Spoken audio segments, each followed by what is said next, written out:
Hey, what's up guys, Azna here, and the GTX 1050 and 1050 Ti was right around the corners and its specifications officially announced in Nvidia's website, and it's just killing. We knew that the RX 460 is a really good bang for the buck graphics card right now, but there are no actually competitors just like GTX 950 and the GTX 750 Ti, but there are no Pascal GPUs right to compete with the RX 460, and right now we do have the GTX 1050 Ti and the GTX 1050. Now there are two cards and they're officially announced that the big difference between the Ti and non-Ti is that just cut down of CUDA cores and memory configuration. That's that. There's nothing else much difference in those both GPUs, and I'm actually very excited about these cards and I can't wait to test it. So definitely be sure to hit the thumbs up button and subscribe to see the benchmarks if you are waiting for that. So we have a Pascal $100 to $200 range and a Polaris $100 to $150 to $200 range GPU right with each other, and we can get a clear-cut idea which card is going to be the best, and I hope it will be the GTX 1050 Ti because the specifications is really good.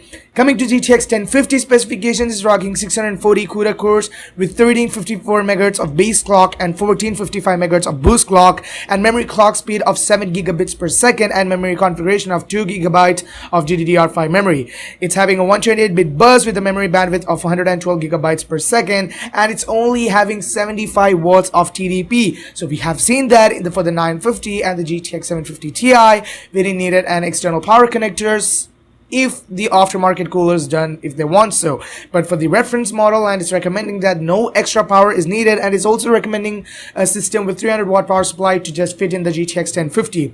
Now coming to the GTX 1050 Ti's CUDA cores, it's rocking a 768 CUDA cores with a base clock of 1290 MHz and a boost clock of 1392 MHz. Now we can see that there's a slight advantage for the GTX 1050 with a little more 100ish to 50ish or 75ish MHz of core clock boost clock difference, and it's advancing the GTX 1050, but that's not a matter. Overclock the hell out of it and you can make it same. The memory clock speed is 7 gigabits per second and memory configuration of 4 GB of GDDR5 memory rather than the 2 GB of GDDR5 memory of the GTX 1050, and that's the main performance difference we're going to get from these two cards. And it's rocking the same 128-bit bus, and is also having the 112 gigabytes per second of memory bandwidth, and also 75 watts TDP, and it's also recommending 300 watt power supply to be connected with a 1050 Ti. Now looking at the specifications, the prices are not out yet, but the aftermarket everything, pictures and all of the information is available on the Nvidia's website, so if you want, I'll link that below the like button. Asus, MSI, Gigabyte, PNY, Zotac, all of the cards have made their GTX 1050 Ti's already, and they look so good, and I'm actually hoping the card would be a hell of a deal because most of the 50 series cards of Nvidia has been better, but I wouldn't say 950 was good, but it's okay for the price. So I hope this price of 1050 Ti would be something about $140 to $160, and if they're gonna do $180 to $200, then I would say it won't be that popular because their RX 470 is 4 GB for that model, and it's definitely going to be better than the 1050 Ti. So I would recommend keeping the price at $150 to $180 because there's no cards at the new GPU architecture like Polaris and Pascal for that kind of price range. And I would definitely say that I would definitely appreciate the consumers because that price point for this really good specifications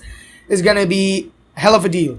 So my predictions are most of the games very high preset at 1080p. You're definitely gonna get 40 to 35 FPS. That's really good. But the specifications of 1050 Ti is really impressive. It's really satisfying. Nothing too low, nothing too much, and I hope the price point would be $150 to $180. So if thumbs up if you want to see this comparison between the RX 460, GTX 750 Ti, 950 and other GPUs. Definitely mention in the comment section down below. And anyway guys, that's for this. Definitely be sure to like and subscribe, and I'll catch you guys in the next one.